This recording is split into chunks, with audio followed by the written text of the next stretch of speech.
Okay, good evening, everyone. Hope you can hear me. If you can hear me, just type a yes in the chat window.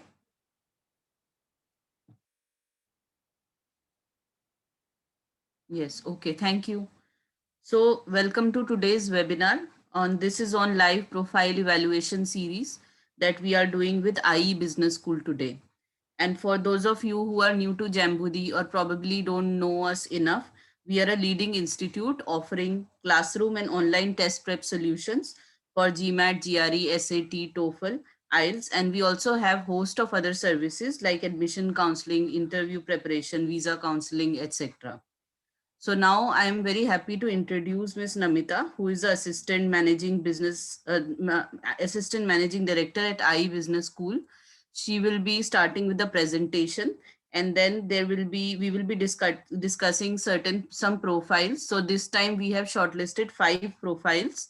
Um so names are Astha Madan, Sunil Achal, Kiran Chintla, Gautam Sharad, and Sunil Porwal. So if you guys are there in this session, please just do a raise of hand so that we can be sure that you are there.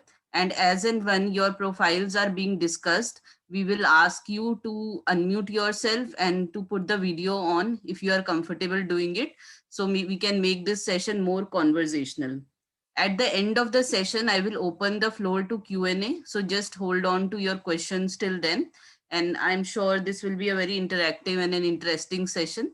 So over to you, Namita. Let's start. Let's get started now. Thank you, Shivani, and thank you, Jambori, for having me here. It's always a pleasure to work with y'all. Um, I hope I am audible and y'all can hear me. Great. Thank you. Thank you so much. So before we start off, I do hope that we are able to I'm able to give in a good insight on the CVs that have been submitted. So thank you so much for being a volunteer and having taking the courage to actually get your CV evaluated openly. Uh, uh, Before we start off, I'm just going to give you a brief introduction of IE. So at least for those who don't know IE very well, can what do you say? Uh, get a little bit of insight on what to expect when you come in. When you consider IE. All right. So I hope my presentation is visible. Shivani, if you can let me know. Yes. All right. Yeah. Great. I'll just put that on presentation mode. So, right. Okay, great. So as Shivani introduced, I am the associate director, or you can say assistant managing director for the IE office here in India. We are based here in Mumbai and we basically assist IE on various fronts. So it's a presence of IE, to be able to network in the region, to be able to make the brand more stronger here, and to be able to establish, strategic partnerships and relations in the region, as well as to, of course, support our alumni who are present in the region, right? Um, those of you who don't know where IE is based, it's based in Madrid, Spain. So some of the interesting facts that you can know about Madrid, it is actually ranked, put in as #1 in the world amongst study abroad destinations by Uniplace. 40% of multinational corporations have their headquarters in Madrid. 30 plus companies are created daily in Madrid. Madrid is actually coming in third now in Europe, after Dublin as the new tech startup hub. 43% of Spanish startups are founded in Madrid. So it is, Madrid as such is a very, cosmopolitan city, very rich. I mean, culturally, Spain itself is very rich and has very close connects in terms of cultural relations with actually India. So as we have, an office here in India, similarly, IE has 30 such offices globally. And this gives IE the global network and connect that it seeks for its students, in terms of experience, in terms of, reach, and in terms of the kind of global network that they can make use of. Right? Each of these offices cater to different aspects, but at the end of it, it is to support IE regionally. So I'll, what is it that you can expect, or what is it that IE stands for? And each of, the kind of pillars that the IE's whole, what do you say, philosophy is based on, right? This is what actually also differentiates universities from each other, because each of these universities or organization reinforces certain ethos that you believe in, and it's, and that's what it fosters, even when you are, when with its students and alumni. So with IE, we stand on 5 pillars here: diversity, humanities, technology and innovation, sustainability, and entrepreneurship. Diversity is, of course, when you talk about, it's not just about, having different nationalities on campus, which is very high, where most of our, programs have over 90% international students. Currently, we are hosting over 160 nationalities on campus. This is professors and students. But in otherwise also, the diversity also comes in with student interest, student, the kind of programs, the kind of backgrounds that the students come in. That also adds to the kind of unique diversity that you see on campus. Humanities, we believe, is a very key essential ingredient that an individual has to develop when you are learning about businesses, because the key aspects or key drivers of every business is people. And when you are to be making, developing soft skills like critical thinking, communication, these aspects come into, humanities plays a very important role in it. It develops a vision which is being able to look at, look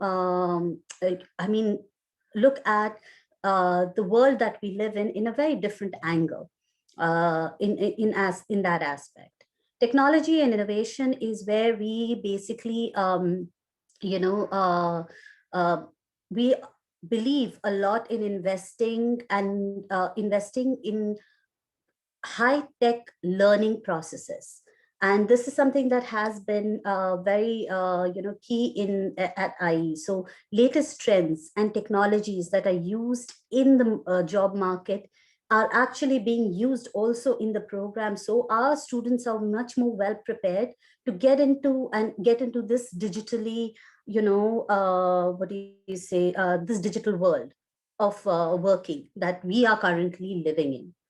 Sustainability, again, today we know this particular aspect plays such an important role in every businesses, right? And this sustainability, the value that you come in for, is not just to look at from a business angle, but it's also from personal angle that we are looking at. So you have, components in the academic program where sustainability is taught on transversal level, where you are able to look at it from political, economical, and personal, on personal level. Entrepreneurship, again, it's something that we breathe on. I breathes entrepreneurship and entrepreneurship. And today we believe that today, any businesses, whether it's your own or it is someone else, is looking for people with innovative ideas, with, those skills to be able to sustain and grow businesses. So this is something, very, it's very ingrained at IE. And we foster the whole, ecosystem of entrepreneurship, where our students are able to build on ideas irrespective of the program that they choose to go in for. So coming to, some of the key programs, since, we're looking at the MBAs, we have 2 MBAs that we offer. One, the International MBA, which is our flagship program. It is a full-time 1-year program, minimum work experience is 3 years. January and September is the intake. The program is highly customizable, which contains not just you learning, embarking upon, learning the management fundamentals, but also gaining practical experiences through the immersion labs, being able to customize and choose your specialization through the electives period, and being able to take up optional, options like the exchange, or going in through something called as a venture lab, which is more of an entrepreneurial journey within the program, right? Uh, Second program that we have is the Tech MBA. This is a recent program that we have launched.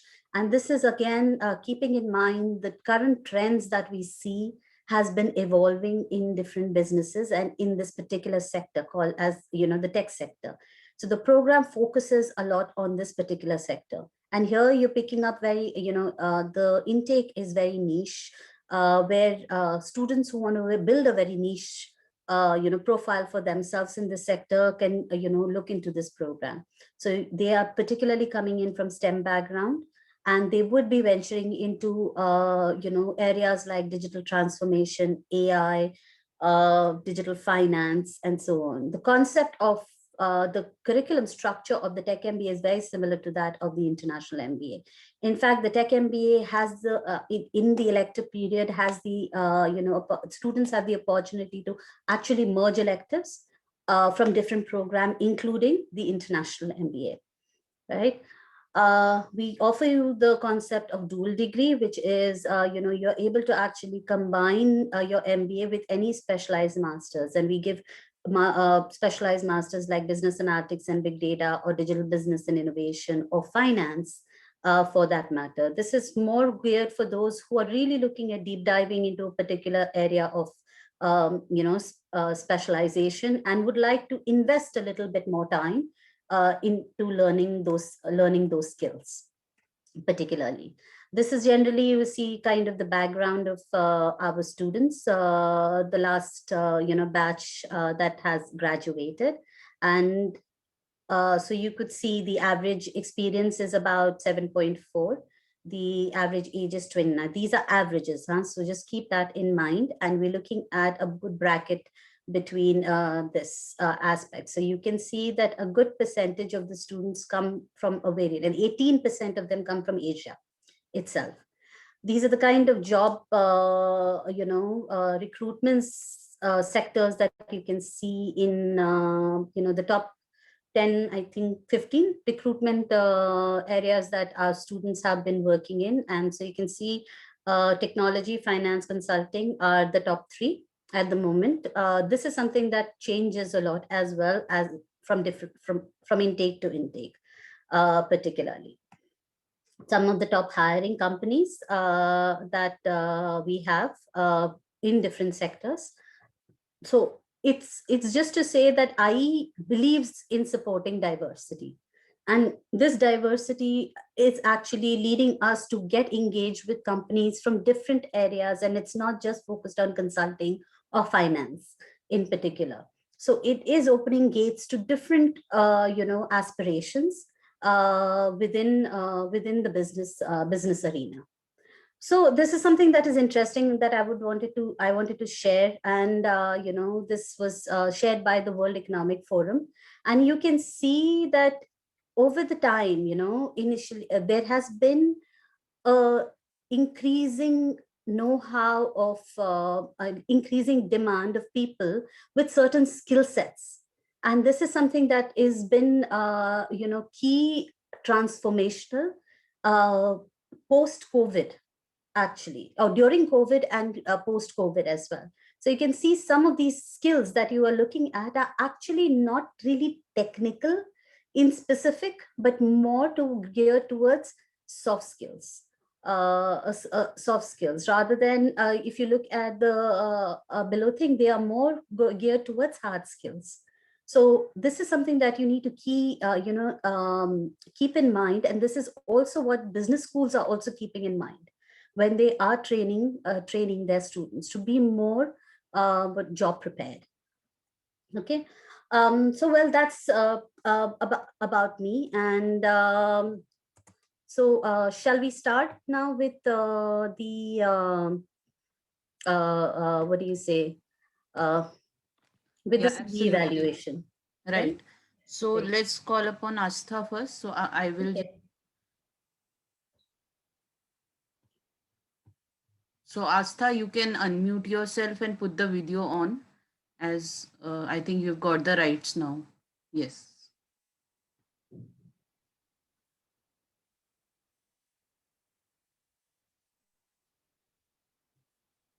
Hi, Astha. Hi, Namita. Hi, Shivani. Thank you for giving this opportunity to discuss the CV Uh, and have a Right. better Hi, Astha. understanding. Thank you so much, Asta, for doing this. So I hope we are able to bring in some insightful changes that we could look at. Before I actually start off with really the value, going through on a different aspects, I want to understand from you in terms of what is it that you're looking at, Asta, and what are your aspirations? Recently I have been promoted, so I have set the goals that will be aligned or synced with the market perspective as well.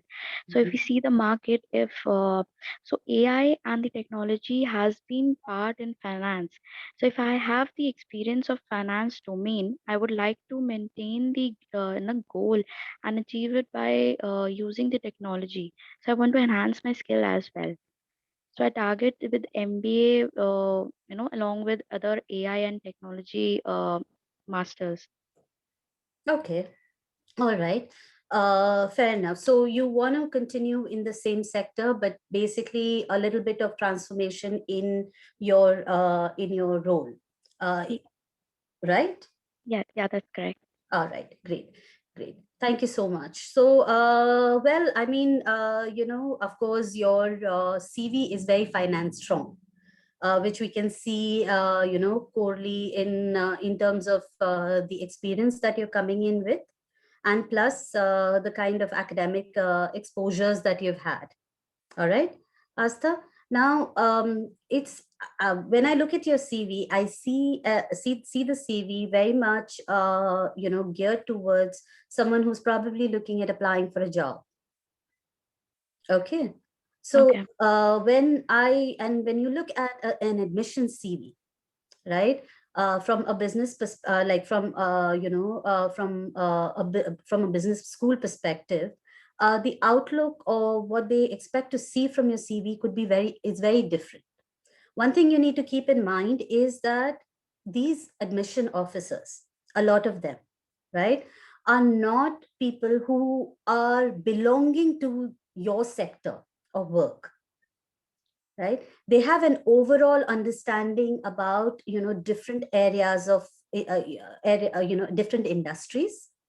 But when you actually build on your CV, you have to make it as good as, if I see a if a layman reads it, he or she is able to understand what you have done categorically. Okay, so I would kind of start off with the fact of actually removing the first part of things, right? Where you talk about like profile overview, right? And you aim at this what do you say the whole first part, 4.5 years of experience in banking and finance domain and all of those things. Those are all not required because these are already part of your application. Okay, when you come into, so I would recommend you to actually start with your academic experience here. So when you come into this, I will remove the 10th and 12th details completely. Undergrad and post, any other postgrad what do you say details can be put in over there. Okay, and then you start off with your experience. Now coming to your experience out here.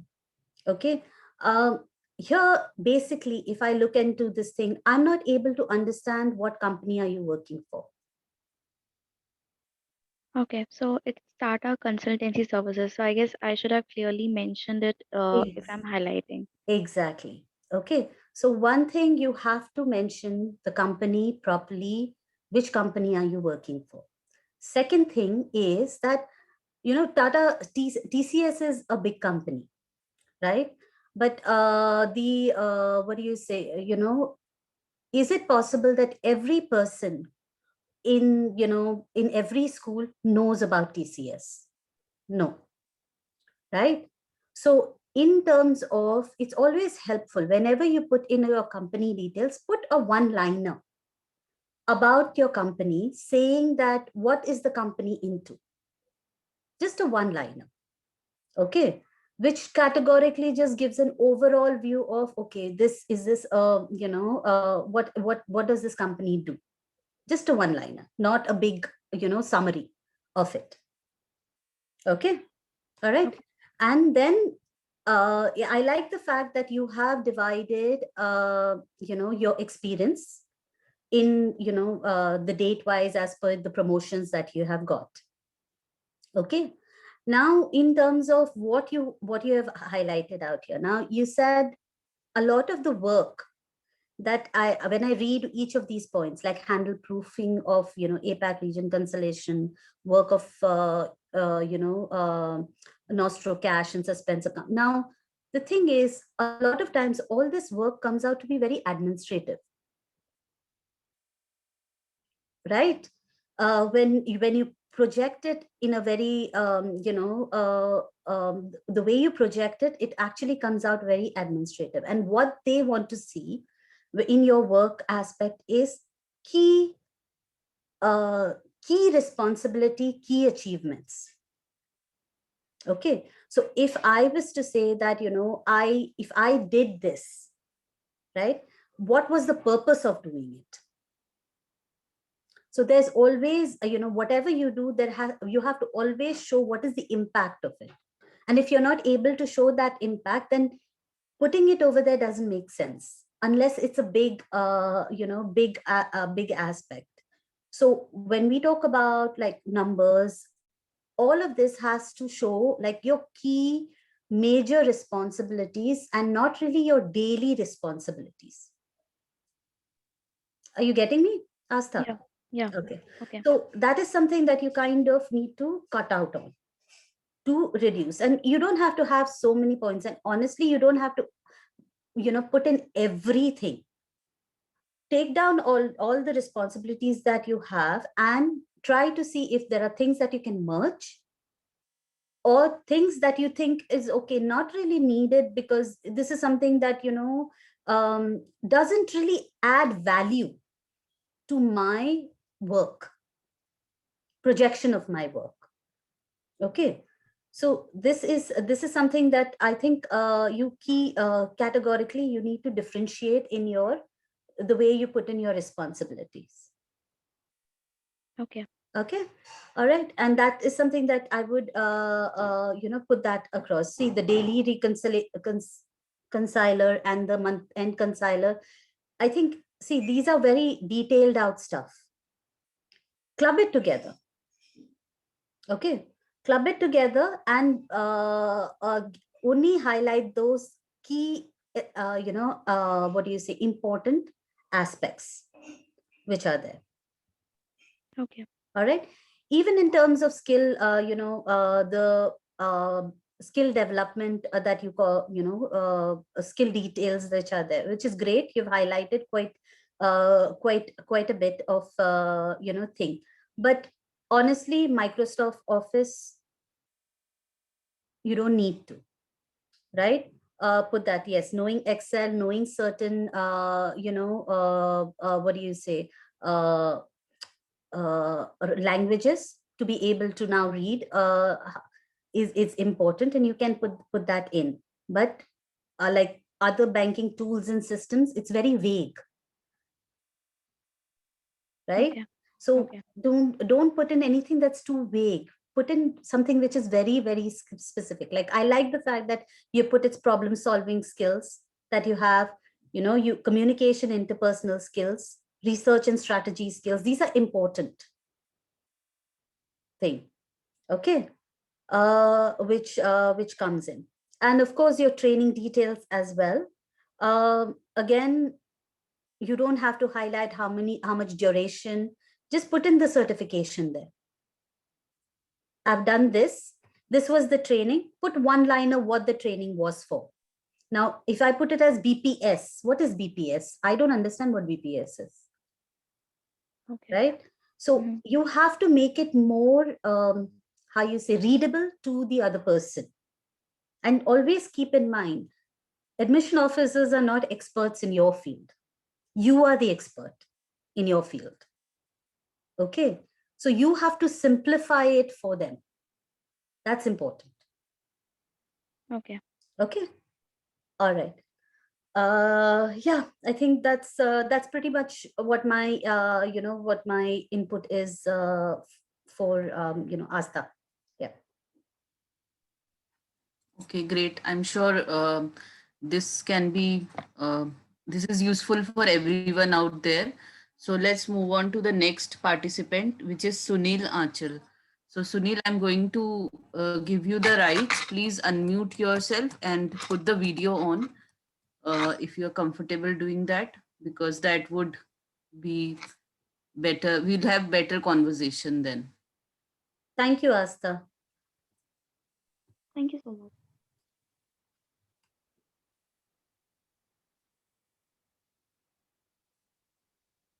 So Sunil, you are there.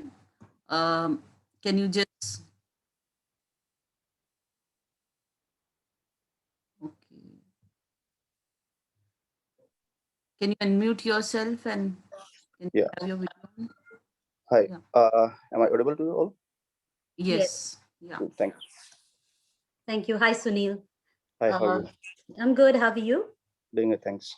All right, great. So thank you for doing this. I just wanted to get an insight from you in terms of, because I see you've already, done an MBA. Yep. So what is it that what is your aspiration to do a second MBA? Sure.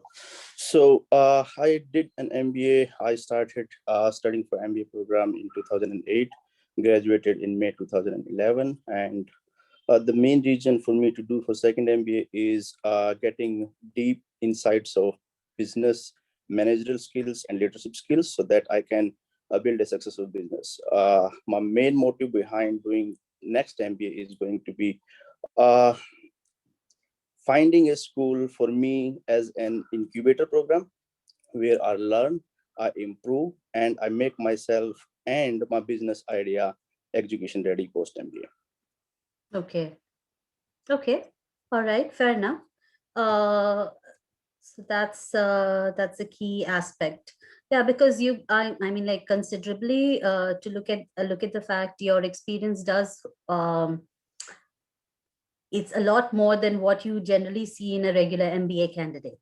Yep. Right. So it's also very important to see in terms of what exactly the school has to offer to you, and as a profile, how well would you fit into that kind of class or program thing. So okay, let's start with your CV thing. One, I think put across, I'll cancel off the first part of the thing, that is career interest and the skills. Got it. Right. The thing is, I mean, I know I'm like you put in across one of the skills has worked in various companies in the US. It's not really a skill, it's an experience, right? That kind of comes in. Skills are very categorically niche, where you can highlight certain soft skills. So you can put on, skills like negotiation skills. What if I just remove it? Just remove it. That's also okay. Okay. That's not an issue. You can completely get that out of the picture. Again, I would put across the same thing. I like the fact that you've put in what your company is about. So it's a sports startup, apparel. I mean, like apparel startup, which is great, and which kind of works it. But again, I think you've sort of the key insight seems to be more relevant Mhm. what your achievements are than actually the work that you've put in. Because Okay. this again is, as a founder and as a CEO, it's an expected aspect that you would be working with your team, Mhm. working working on operations, be it production, be it, because that's a startup expectation, Yes. right, as a CEO and as a founder. So this is something that you categorically don't really have to highlight in in your responsibility as thing. What you have to basically highlight is, say for example, you've put across that you worked in a team, but you're not nowhere put in across what is the size of your team, Okay. right? The I statistics. have, This yeah, which the statistics is what I would Okay. like be interested. How big is your firm? Okay. Right? How big is the organization? How many people are you handling? How many, like what's the thing? Those are the nitty-gritties that I think is more interesting when you're looking at a startup achiever, than actually seeing what he's really involved in. Got it. Because those questions will come up anyway for you. Mhm. Right? So seeing your achievements categorically always says that, okay, he's been doing this because this is what his thing is. So when you talk about these are the number of people I've been handling in my team, right? And this is what the impact, this is what your company structure looks like per se, right? So it kind of helps on that front. Okay. The other thing, that's why the key insight seems to be a little bit more engaging, because I can see certain numbers here. Right? I see that you've raised a capital, which is there. You have certain achievements. Your company was selected amongst the top 20 startups. So these are something, as an entrepreneur, I think is an achievable factor, right? In terms of expansion, like you can always put across that what has been your expansion, on things. So from X to what you have started to Y, what you are now. Okay. Right? The markets that you're covering.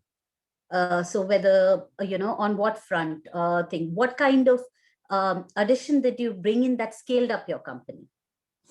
Got it. All I got it is provide number friendly contents. Yes, that's I think the key aspect, and this could be applicable to all the work that you have been involved in. Okay.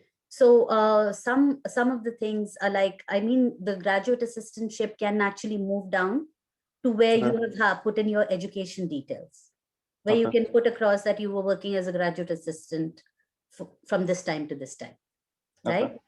Which is absolutely okay. You don't have to highlight what exactly you were doing then, per se. Okay.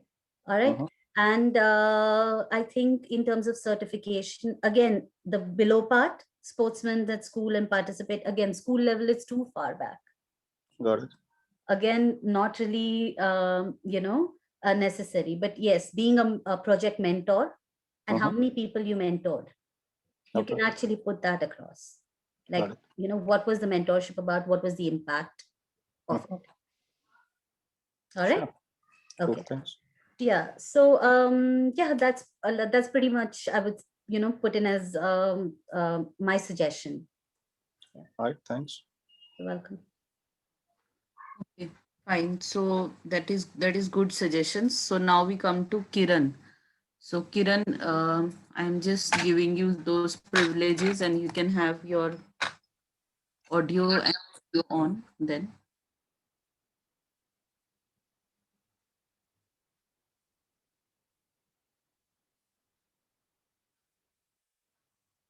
Hey, hello. Am I audible? Yes. Yeah, hi, Namita. Hi, Shivani. Thanks Hi. for doing this profile evaluation. You're most welcome. I'm just sharing your CV so you can see the CV. All right. So Kiran, want to know from you, what is it what's your expectation post the MBA? Why is it that you want to go ahead and do an MBA? So main reason for doing an MBA is accelerate the career growth. And the other thing is to explore the geographical locations as well. From the professional point of view, have the global experience in the career, and the main point is to accelerate the career growth in the professional career that I will have. Okay. All right. Great.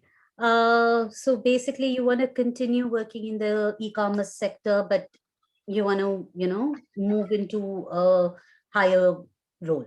That's what I'm Yes, assuming, yes, yes, yes. right? Okay, great. Thanks. A lot of suggestions, and I mean, quite a few of them are very similar to what I've given, Asta and Sunil earlier as well, and it would apply to you as well. The fact of getting rid of the first part, 4+ years of experience, all of that, because these are all repeat information that you already are going. Again, you're going to share that Sure. in your in the CV, so it doesn't make sense to really put that across Understood. there, right? Second thing is in your education background. I think I like the way that you have arranged the CV with education, then skills, then work experience, right? The flow is absolutely good there. I would just put across that, like, for example, the IIT IITG thing is not really something that makes any like, it's not of any relevance there, right? Because this is again an Indian standardized test, right? For entrance into our what do you say, institutions here, and most of the universities abroad will not be aware of it. Okay, so you can Understood. actually, you can actually remove that part of things in your bachelor's, BTech. If there are certain, how do you say, important things that you've done that you would like to highlight in your undergraduate degree, you can put that across. Understood. Okay, over there, a line maybe is absolutely okay. Whether it's key project that you did with the company while you were there, and 2 lines of it. It doesn't have to be something big on that front. Okay, because again, Noted. see, those experiences, it may not have a direct influence to what you are doing right now, right? So it's so hence the kind of how much you mention of it has to be very minimal. Okay, on that front of things. In terms of skills, I think you've pretty much highlighted what you are you've been doing, which is great. And analytical skills also that you have put in, which is important, considering the fact that the industry that you're working in has a heavy relevance on emphasis on that. Yes. Per se, right? Again, the same thing would apply to you, which I advised Asta, was also the fact of giving a line of what Myntra is. So it's, you said it's Walmart, Flipkart group, right? Yeah, fashion, e-commerce, and Walmart. Yeah. Yeah. So put in a line over there of what a Myntra would be. So it's an e-commerce fashion company under the Walmart and Flipkart group, which is there. Okay, just to avoid the kind of confusion that comes in. Okay, all right. And this again, currently working as senior, being planned and help to execute inventory targets and major sales, forecasting the orders, improvement. Got promoted. Okay. Now, again, there are certain key things like, okay, I mean, got promoted from, senior manager to senior manager in 18 months on this thing, but you've not really categorized your growth here. So always show your growth. So it shows, like, if you started as, a junior manager or a trainee, from this time to this time, you were a trainee or a junior manager. From this time to this time, this was you were a senior manager. And differentiate the work that you did as someone who's junior and now as a senior, what you're doing. Yes. Okay, Sure. that growth is important for them to see that you have, although you put in a line, but it makes an impact when you see that, dates and the growth in position. Understood. So basically, Myntra would have two line items, which is one as manager and other as senior manager, and what I have done as manager, and then what I have done as senior manager. Exactly. Right. And again, highlight key responsibility. Understood. Okay.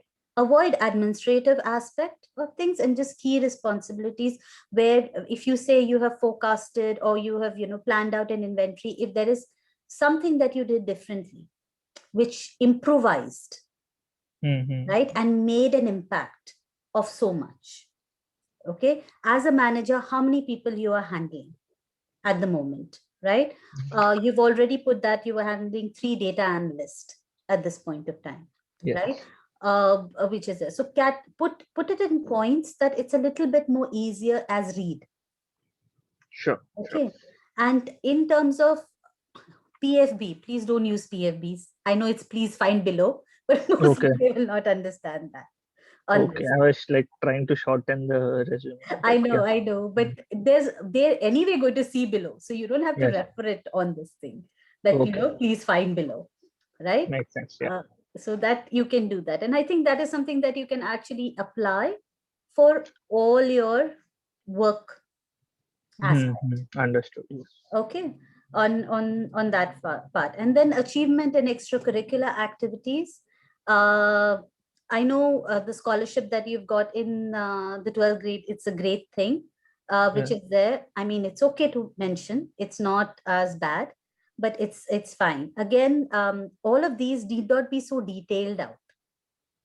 So when you put it across, just, like one liner and the dates, when it was, like when it was done, right? It's there. What happens is when you are like, see, best speakers or best prepared speaker at whatever, the Toastmaster Club. This is achievement. Okay.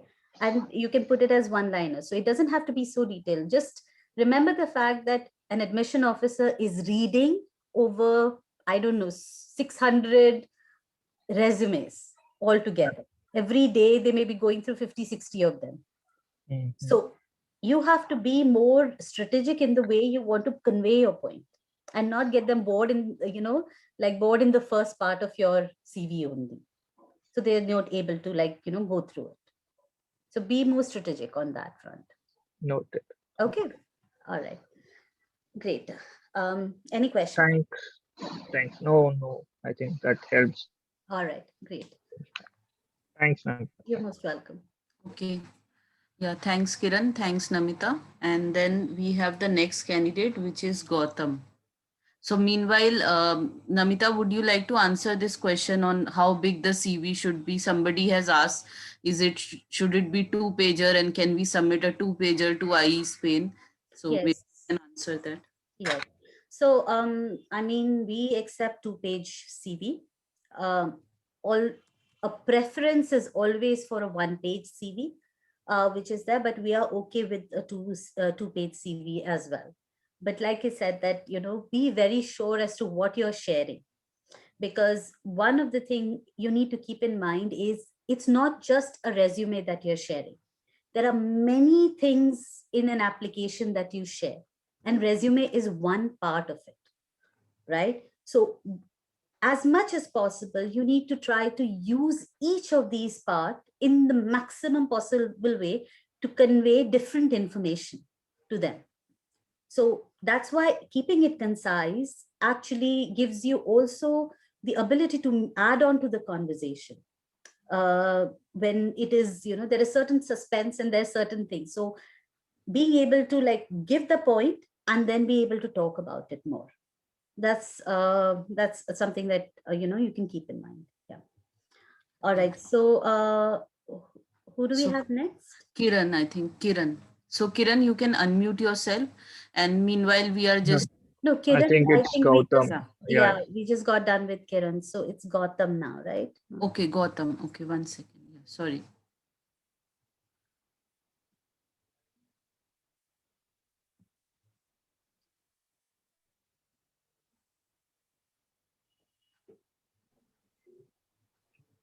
Right. So Gautam, can you unmute yourself and put your video on, if that's fine with you? Yeah. Hi, Gautam. Hi Shivani, hi Namita. Hi. Hi. Thank you for being here and volunteering for this. Thank you for giving me the opportunity. Okay, so my pleasure there. It's an interesting profile because it's something that you don't commonly see a lot. But of recently, honestly, we've been seeing quite a few, merchant navy people and actually other navy people coming Indian into, Navy. coming for doing an MBA. And I think it's just a change of scenario, what they're looking at and the expectation when it comes to growth or transition. Precisely. Exactly. So that comes in. So let's hear it from you, Gautam. What is it that you look forward to from where you are now? Basically, I'm looking for growth actually, and the idea is to pursue strategy on operations, uh, to gain skills, to put myself in a better managerial positions, to experience uh, the business firsthand. Okay, and to learn how to manage business from starting level to whatever level it can go. Okay. All right. And you want, of course, you want to continue with the same in the same sector, or are you looking at uh, moving to a different, different sector or industry? I am open to both the options. I like the sector, but if I get an opportunity, I will definitely would like to explore other options as well. Okay.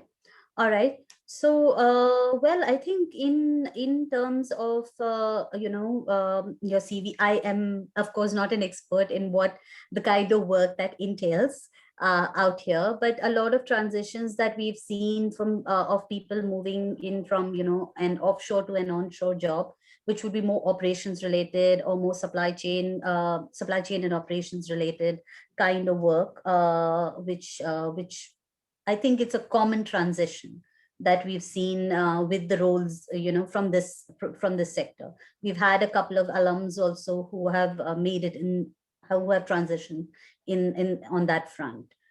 In fact, so I think it's all about being able to put in those skills that you've already acquired in your present job and understanding how much of those are transferable to the kind of aspiration that you have for yourself, the reality of it, right? Yeah. Hey, today when an MBA, when a job, like a person who's interviewing for a job is looking at you to be hired for a particular position, that's the next position that comes in, right?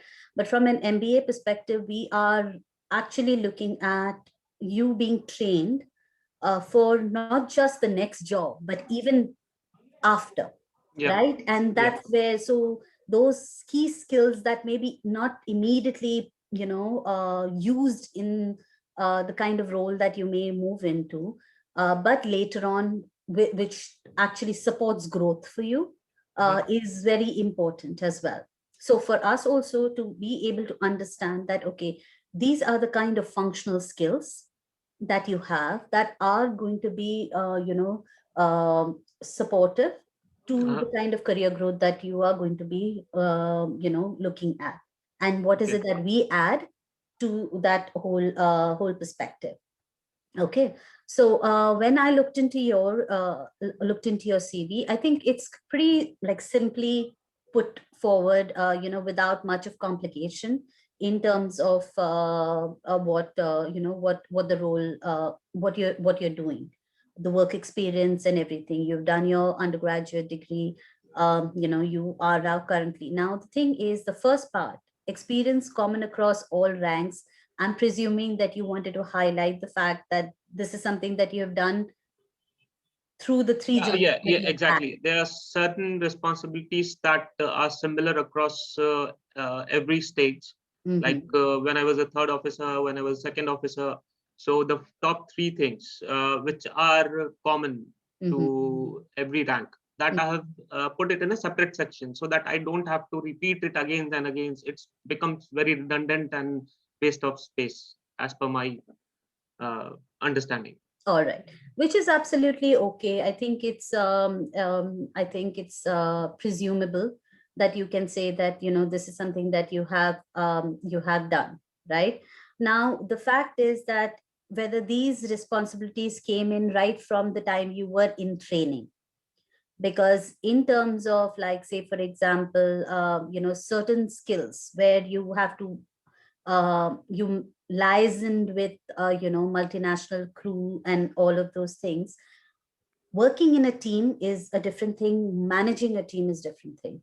Okay. Right, it's all it's the way you differentiate that responsibility of yours as a crew member. It's a very known fact that you will be working in a multinational team, crew member, right? Because Merck's is an international you know, what do you say, organization, right? Yeah. And when it comes to merchant navy, of course, it's always going to be on that front. So there's no doubt about the fact that you've managed international ports. There's no doubt about the fact that you've worked with international crew, so on and all those things. And that necessarily does not have to be the highlight of your work. Okay. Right. I think it's more to do with, you know, the key aspects in each of these things that you kind of are responsible. What I do not see is, you know,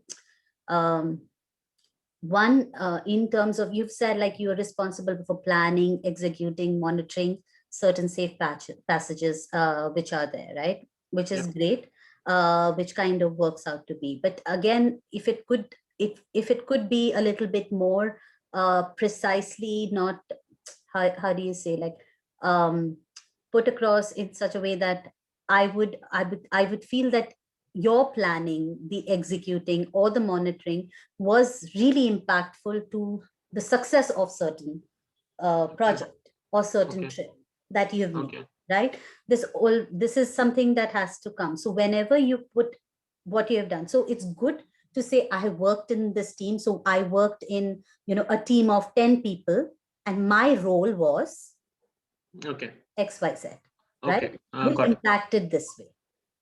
That is something that kind of differentiates you and the work that you have done. Right? When I look into this, I see commonly everyone does this in a merchant navy thing. So what is different that you have done? Right? So you have to always concentrate on yourself, keeping in mind, of course, the work and the scenario and your team, because teamwork is important. People who are, you know, and that is essential as well. So where you categorize your leadership skills and where you categorize, you know, the team, you know, teamwork is also very important, especially in your role. I think this is something that is very important, the teamwork that comes in, right? So that's something that I think you can bring out in your responsibility a little bit more, right? Per se, like preparing responsible for preparing critical documents, it's administrative, not, you know, what do you say, like really a very strong function, a strong responsibility that okay. If you would have said I was you know, responsible for preparing critical documents, which, you know, did something.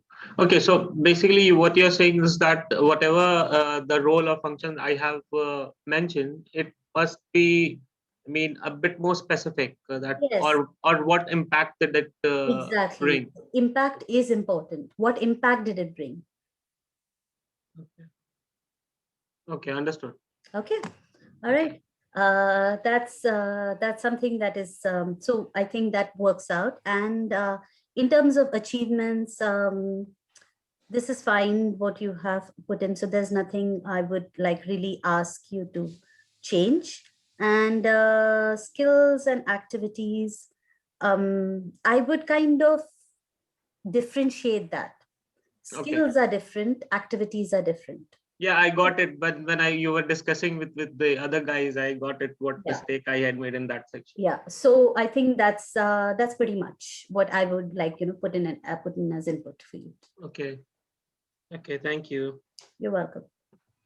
So Gautam, just to add on what Namita has mentioned, if you put it as I worked on these critical documents, which later became a SOP or a standard operating procedure for the ship or for Okay. the company, that makes an impact. So just to Okay. articulate things in a different way, that's how probably the AdCom would be better receptive to what you are trying to say. Okay. Thing that you want to ask? No, thank you guys. It's been great talking to you. Yeah. Thank you. Thank you. Thank you. Yeah. So let's move on to our next participant. Last but not the least is Sunil Porwal. So I'm going to put on him. And for those probably who have not had this chance to do this one-on-one counseling, you can probably leave your number and name in the chat window, and one of us will get back to you with your queries. Okay, so because we have less time, so that's why we could do only so many CVs in this time that we have. So right, Sunil, just put the audio video on and let's do a discussion then. Hi, Sunil, can you hear us? Yes, ma'am.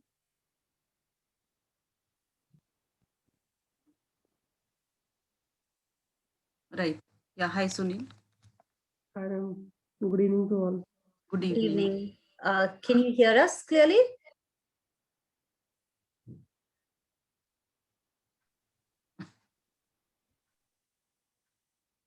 Sunil, can you, just basically without wasting much time, would you be able to tell me what is it that you look forward to? What's your aspiration when it comes to, working in, post the MBA? What is it? What are your doubts there? Yes, ma'am, exactly.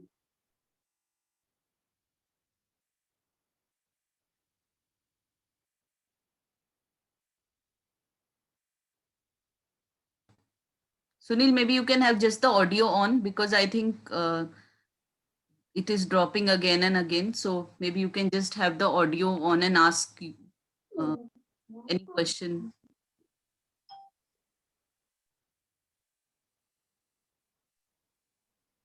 Yes, ma'am, it is audible.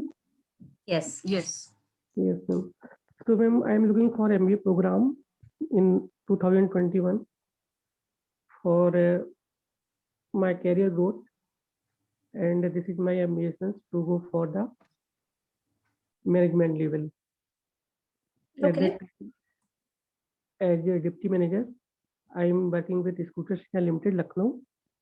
This is a public sector unit and producing three-wheeler as a brand with Bikram brand name.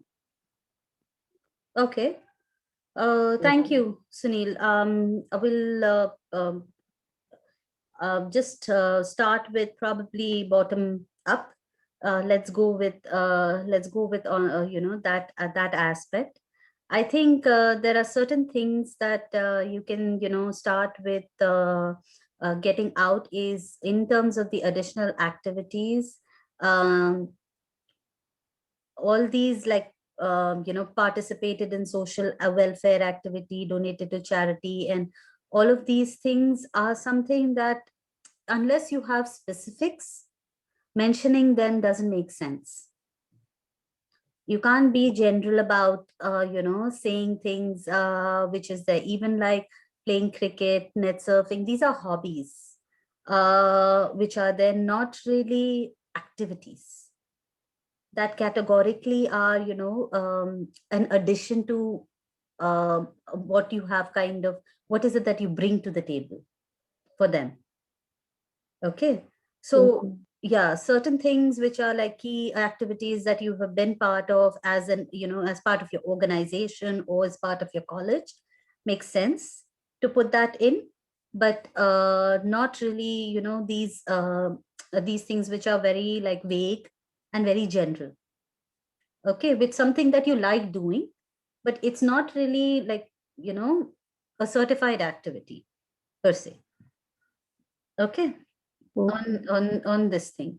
The other thing is this achievement that you have put in across, achieved by Scooter India. This is something that was achieved by you during your work, Yes, ma'am. Yes, ma'am. right? So this is Yes, something, like this particular thing. It was by Scooter India Limited, right?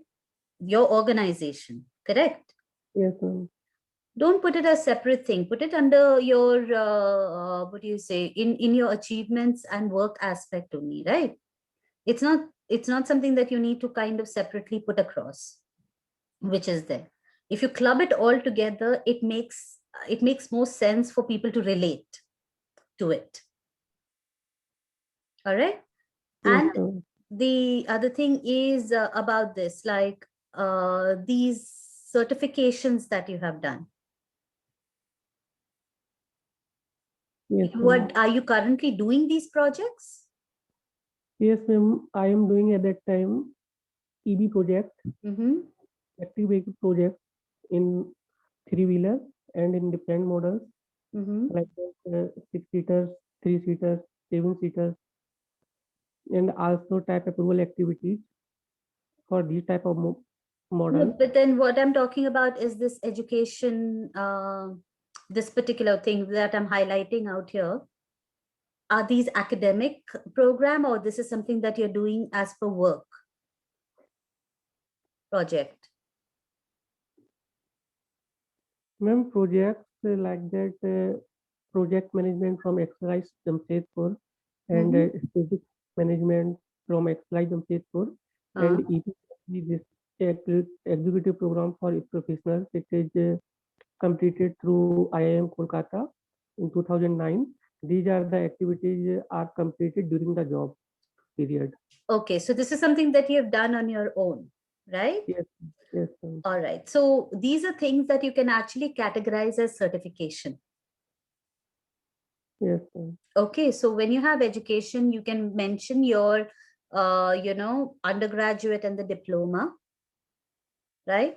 And Yes. the professional, youth program from IIM and all the other ones which you've already completed, you can actually put them in under certification that you've got. Okay, Okay. all right.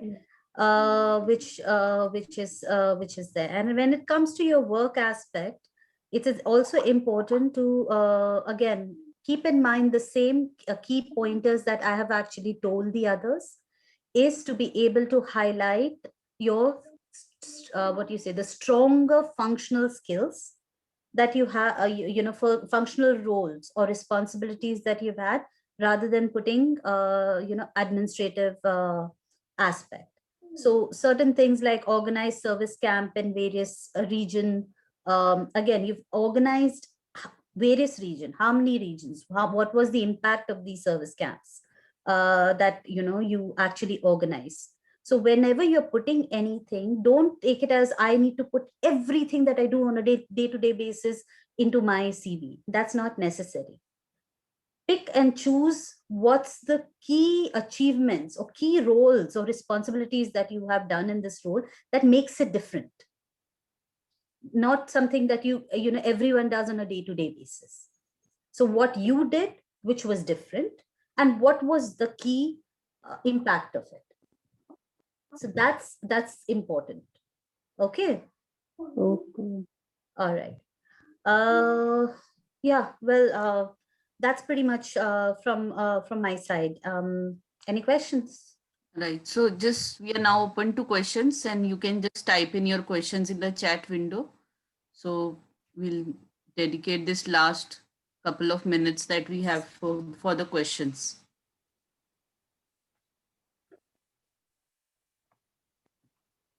Yeah, I see numbers, so we will get back to you on your queries. But Hello, if you ma'am. have any questions, yeah, Sunil, yeah. Ma'am, may I know about the procedure, the selection procedure for this? Application process for IE Business School. Yes, sir. Yes, sir. Okay, yeah. Well, ours is actually quite standard in terms of all the how you apply to business schools abroad. We have the online application. The eligibility criteria for our MBA is that we need minimum 3 years of experience, and we require an entrance exam. We need either the GMAT or the GRE, or we have our own entrance exam. A lot of time we are getting this question whether we are waiving off the entrance. No, we are not waiving off the entrance. Our average score is 680 for the GMAT and 320 for the GRE. In case if you're not taking the GMAT or the GRE, you can still apply with our entrance exam, which can be taken online, at your home space. So there is no issue with applying for that. The application is 100% online. So you start your online application, submit all your documents online, no paper document required. Once you have that, there is a second step where you go ahead and answer 3 live questions. This is sort of like a pre-interview question format, what we call it. It's called the Kira Live. And after that is you have an interview and then the final decision. I follows a very holistic approach when it comes to admission process. So we don't really have, filter candidates based on GMAT score or, academic score and so on. So as long as you fulfill the basic criteria, your profile is, eligible to be assessed for admission. Right. Okay. So, I'll just ask Namita one question, which is one of my students. So she wants to apply to a dual degree and she doesn't have any work experience. So master's dual degree programs. How does that work in terms of, are there 2 different applications, and what will be the course duration, expenses, etc.? So maybe you can throw some light on that. Sure. So the one who does, if you don't have experience, then your dual degree, you do it with the master's in management. So Right. our master's in management is a 1-year degree, and most of our specialized master's program is 10 months, 10 to 11 months. So when you combine both of them, the student completes about 19 months of the program, right? And the program is structured in such a way that you actually start your master's in management. You start your program with master's in management. You complete basically 2 terms of the program, like the core period and the specialization period. And when the final semester is starts, instead of doing the final semester of the MIM, you start the second master's. That is your specialization, like you continue with that and you do the 10 months of the specialized master's. So that's how the combination kind of goes, right? There's no separate application so you don't have to apply for it separately. You can select dual degree, and whichever dual degree you choose, you can go ahead and, apply for that. Our application supports 2 programs. Per application supports 2 programs. So if you want to apply for 1 single and 1 dual, you can do that, and you'll be evaluated for both the programs by the school. Okay, sure. And what is the kind of work permit that one can get, like post-study period that one can get? Yeah, so you don't get an automatic work permit, but what you get is a stay back option for 1 year to look for a job. So it's what we call it as a job search visa.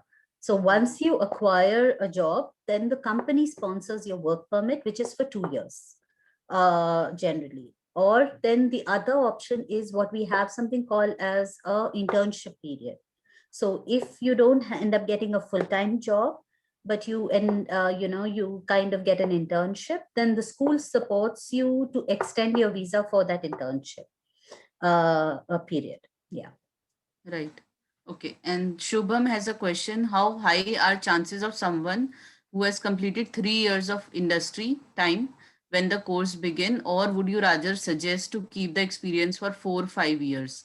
So what is a minimum or maximum experience that I usually takes? Well, see, a minimum is 3 years, and maximum, again, it depends on, profile to profile. Now, if you look into the average, which I showed, generally the average dwindles between like a 6 to 7 years of experience. So where you're looking at a major, like 80% of the cohort coming in between 4 to 8 years of experience.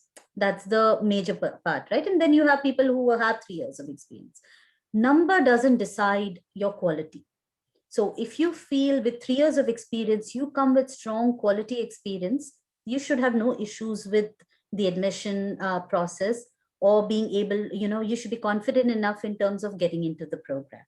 So it's all about the quality, not really about the quantity, right? So 4 years doesn't make it like you will definitely get in, as long as you're able to project that quality in the 3 years, or if you're not able to project it in 6 years, you're still going to be rejected for it, right?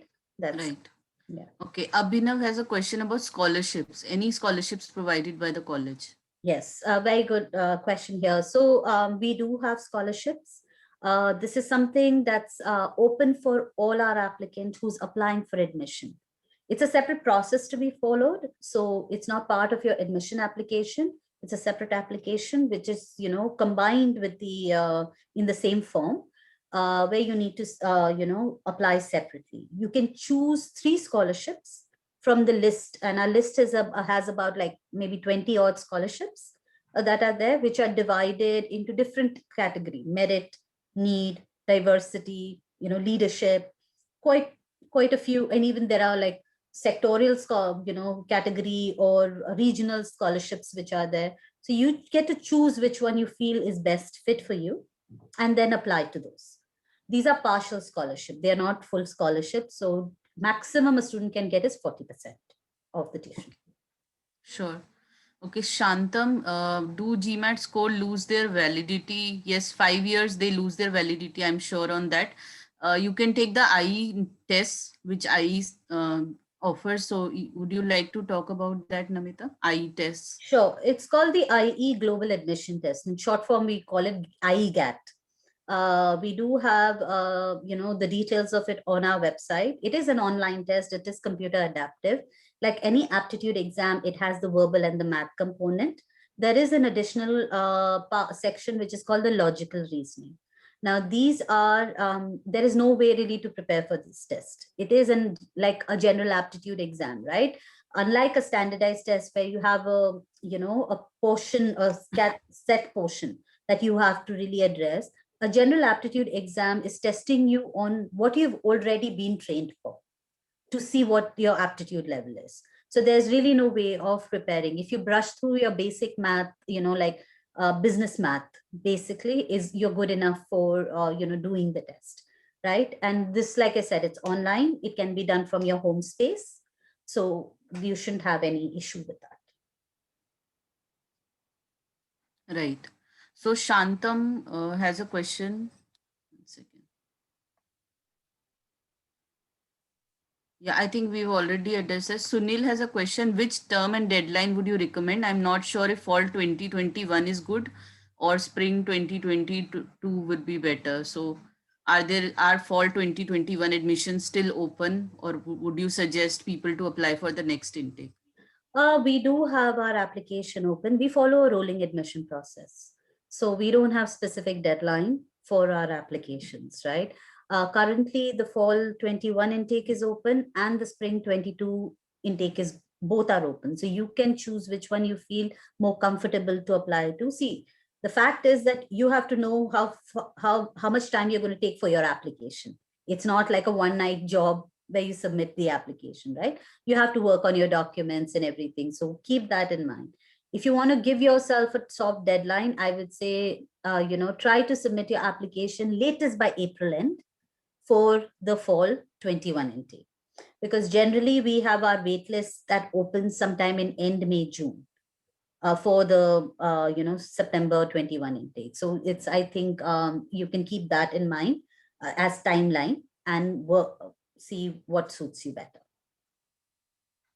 Right. Okay, Shantam, to answer your questions, if your GMAT is valid, it will carry the same weightage if somebody has given it yesterday. So there is no difference. I mean, it should be valid. That's the only thing that you have to look out for. Akshay has a question. I had 3 backlogs in my UG, which I cleared the first time itself, but does it affect my chances to get into IE? Well, I think it's always a question that will be, like a concern for admissions. You are eligible to apply as long as you have graduated successfully without any issue, right? Those backlogs that you've had and so on, those are things that the admission will look into when they are evaluating your application. So it's a question that's going to be asked, so you have to be prepared to answer it. That's important to keep in mind, right? That's something that you cannot avoid. But I can definitely say that you have as good a chance to be evaluated as any next person who applies for it, for admission. Right. So I think, okay, one more question that ma'am, when you say holistic profile, does that open a window to compensate moderate academic grades with work experience in top-notch companies in the sector? So this is asked by Yashasvi. Yeah, okay. So I wouldn't say one component compensates the other, right? It's never that you have bad academic but you have great experience. It's not about that. It's when you talk about holistic, they're going to look at every aspect of your application, right? So if you have bad academics, it's going to be questioned. They're going to ask you about your reasoning and they will try to analyze that. Plus they will see how strong your experience is and what kind of companies you are, and on top of that, what your motivations are to do the program. All of it put together is going to help them evaluate how much of bad academics weigh on your overall application that is submitted, right? So it's never that I can compensate one by the other. I can try to balance out my application in by highlighting different strengths and making things happen better, because we know academics is over, it's done, you can't change that. So what you can do is try to improvise on other things that is a possibility for you to do in the future. And that way you're strengthening your application. You're not compensating the academic thing, but you're strengthening your application, your profile overall, right? Yeah. Right. Okay, so that's all the time that we've got today. Thank you all for joining this session and making an interactive one. And thank you, Namita. Special thanks to you for taking the time out and sharing these useful insights. So have a wonderful evening and have a great weekend, everyone. Thank you so much for having, and thank you for giving me the opportunity. It was fun, and I hope the insights were useful. So I'm more than happy if you ever want to connect later on LinkedIn or anything, feel free to reach out. Sure. Thank you. All right. Thank you, everyone. Bye-bye. Have a great weekend. Bye. Bye.